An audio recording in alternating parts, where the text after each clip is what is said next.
I'm Jason Epperson. This is RV Miles, and it's time for the latest in RV and camping news.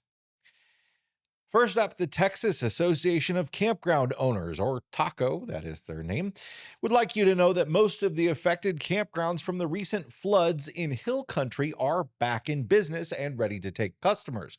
The organization put out a press release encouraging Labor Day bookings because they're hearing that people assume Hill Country RV parks were destroyed, but nearly all are open and eager for business. However, one campground is being sued by the family of a victim of those floods for negligence. The family of 22-year-old Jada Floyd, a juvenile probation officer from Odessa, Texas, has filed a lawsuit against the HTR chain's TX Hill Country Resort, a luxury RV park along the Guadalupe River, which is still closed. It was pretty much destroyed in the floods. Jada and 36 others lost their lives at the park during the catastrophic flooding over the 4th of July weekend. It was the biggest concentration of deaths during that terrible event. Jada had been camping with her fiance, Odessa police officer Bailey Martin, and his family when floodwaters surged through the area in the early morning hours. As the water rose rapidly, Jada helped Martin's teenage siblings onto the roof of the RV, an act that saved their lives. Tragically, Jada, Bailey, and Bailey's father and stepmother, Bobby and Amanda Martin, were swept away and killed. The lawsuit alleges that the resort failed to implement proper storm monitoring, emergency alerts, and evacuation procedures. Survivors described waking up to the sound of a car horn, escaping in panic as water rose from ankle to waist level in minutes. Witnesses reported cabins being ripped from their foundations and RVs being carried downstream with people still inside. And some of you might be thinking, well, camping is an at-your-own-risk activity, as tragic as this incident might be. But it turns out, according to reporting from the Washington Post, concerns over this park's flooding date back decades.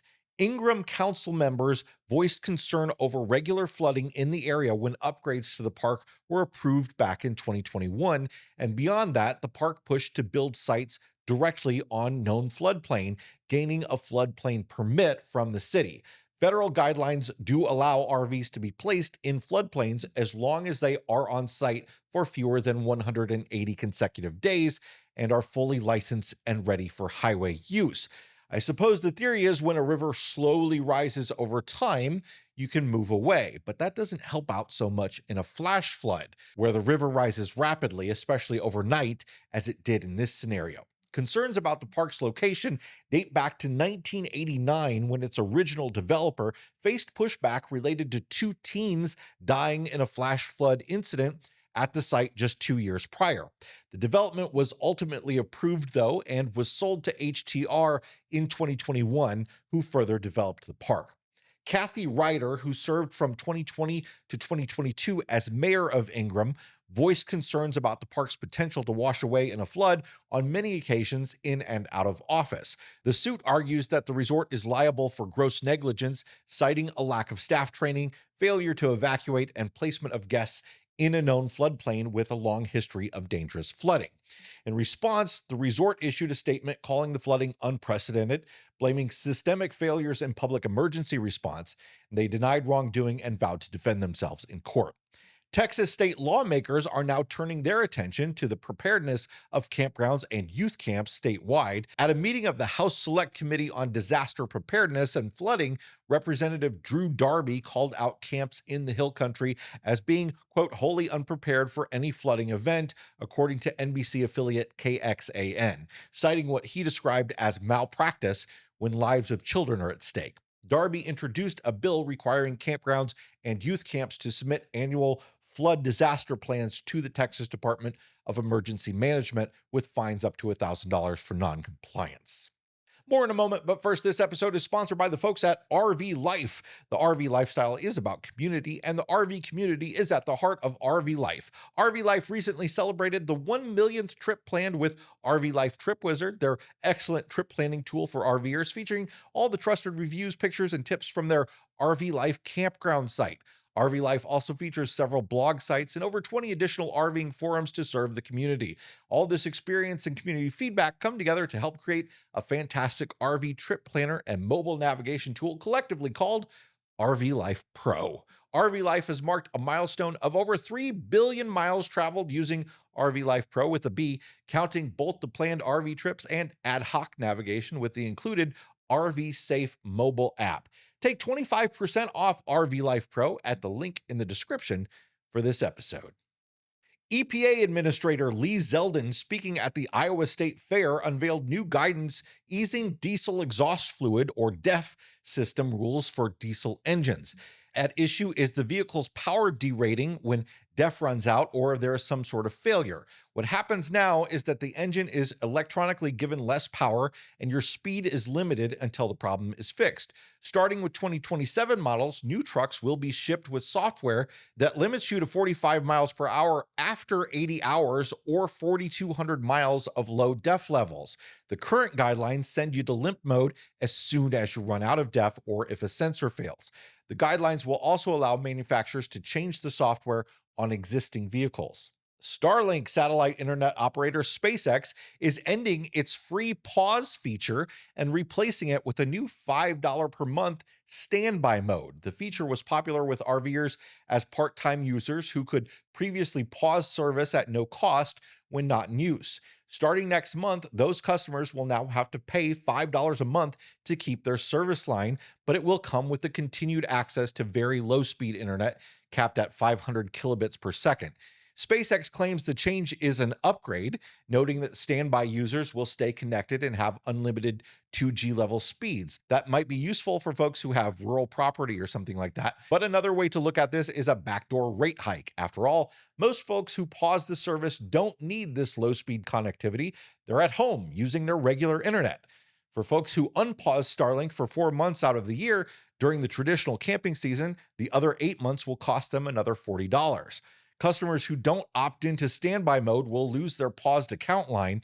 SpaceX says you can resume service later, but you'll have to go through the process of adding a new account, and there are hints that SpaceX may be adding an activation charge. A new Starlink support page discusses a Roam activation charge, which as of yet has not been announced or implemented. I mentioned recently that RV shipments, the number of RVs produced, had suddenly seen a shot in the arm after a bad month, and overall this year, RV manufacturing is up 6.8%. Well, the more important number that we watch, the number of units actually sold, is also seeing a spike after many months of declines. For only the second time dating back to 2023, there was a year-over-year increase in the monthly retail registration data, how many new RVs are actually registered by state motor vehicle divisions, according to Statistical Surveys, Inc., who tracks such things. It's not by much, though. There were 37,596 retail registrations in June, which is 331 more than June of 2024, less than a 1% increase. Year-to-date, units sold are down 2.6% for the first 6 months of the year. For comparison, the RV Industry Association reported that there were 29,000 wholesale RV shipments in June of 2025 and 190,700 wholesale shipments year-to-date. It looked like early on this year we were seeing manufacturers far overproducing what was being sold, but that's evened out over time, with the number of units sold underpacing the number of units shipped by only a few thousand units. Dealership software company IDS reports that in July, its 309 reporting dealerships posted a 1% revenue increase over July of 2024, with the average unit selling for $51,526. 71% of those sales were financed at an average APR of 9.67% and an average payment of $510 and an average loan term of 196 months. That's more than 16 years. Let's Go Aero, makers of the, I'm sorry, but very unfortunately named Jacket bike lift for travel trailer tongues.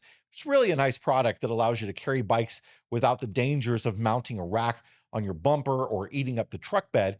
They've announced a new version that can handle e-bikes. The Jack E heavy-duty A-frame 2 e-bike carrier will be available starting in September. It can transport 2 electric bikes weighing up to 80 pounds each on an A-frame travel trailer tongue.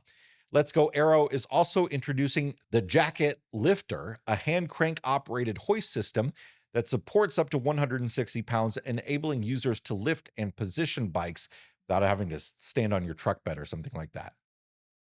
RV manufacturer Keystone has teased the release of its new Walkabout series of rugged travel trailers.